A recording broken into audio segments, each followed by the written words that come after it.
Normal consumer here. In this day and age, you have to keep yourself safe while surfing the internet. And that's the focus of today's video. Safe passwords are one means to keep yourself safe while surfing the internet. They must be unique, have a mix of alphanumeric characters, and not be too short. But it can be hard to think of some truly unique passwords. But that's just one way to keep yourself safe. Today I want to give you a couple of ways to stay safe while on the internet. Now, before I get too deep into the video, as usual, if I can make you chuckle before the end of this video, if you learn something new, if you like how I'm rocking, or if you just like my vibe, then go ahead, like and subscribe. While you're at it, hit that bell icon too to turn those notifications. That way, ding, you know when to upload something new. Now back to it.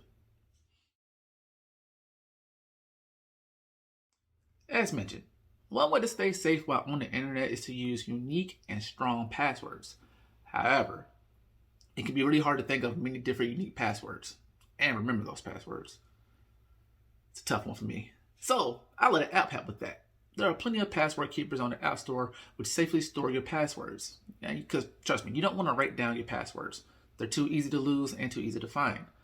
A lot of password keeper apps also have a password generator built in. The one I use, Bitwarden, has made securing my accounts much easier.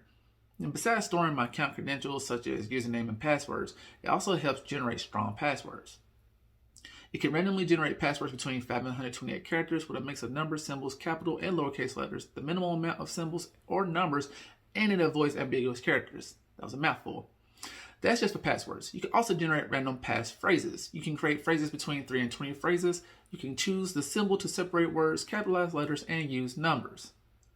It's a lot in one app. But without Bitwarden's password generator, I would never be able to create strong and secure passwords. Now, this is probably one of the easiest ways to stay safe on the internet, and that's to use a secure browser. Browsers like Brave browser, Firefox, Tor browser, and more can keep you safe. Now, I personally use Brave browser. It resembles Google Chrome enough for me to feel comfortable while using it. However, it is leagues ahead of Chrome in terms of security. It is open source, which is always a good thing. It blocks trackers and ads that may be unsafe. It is built with privacy first mentality, and that's the main thing. And it does all of this while still being pretty dang on fast.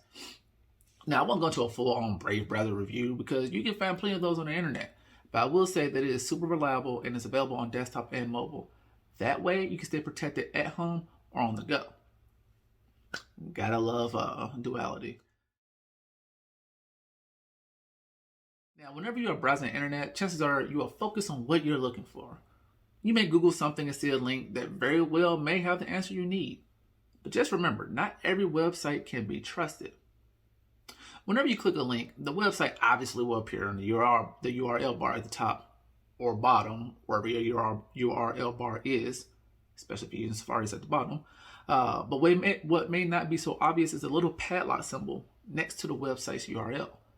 Now, sidetrack. For anybody who doesn't know this already, a URL stands for Universal Resource Locator. It's basically an address for a resource on the internet. URLs direct you to where you want to go on the internet. For example, the basic URL for YouTube is youtube.com. Pretty straightforward. But if you pay attention after clicking on a video, you will notice the URL changes. If you search MKBHD on YouTube, the URL will change. Now the URL will be youtube.com/results !search_query equals MKBHD. Yes, that's a lot. But now that lesson's out the way, let's continue. If you see a URL that looks recognizable, you generally will overlook the padlock symbol because you're on a trusted website, like YouTube. However, if you wander into a website where you're not familiar with, you should look for the padlock next to the URL. That padlock means the URL that you're on and the extension, the website, is secure. This means your passwords, credit card information, other information you type in is securely transferred. So if you are browsing the internet and you don't see the padlock symbol, you should probably leave that website ASAP. I know I do. In the same vein of avoiding unsafe websites, make sure you also avoid unsafe links. A lot of scams and phishing attempts happen because people click on links that aren't legitimate. For example, most banks will never contact you over text asking for you to log in through their provided link or that provided link.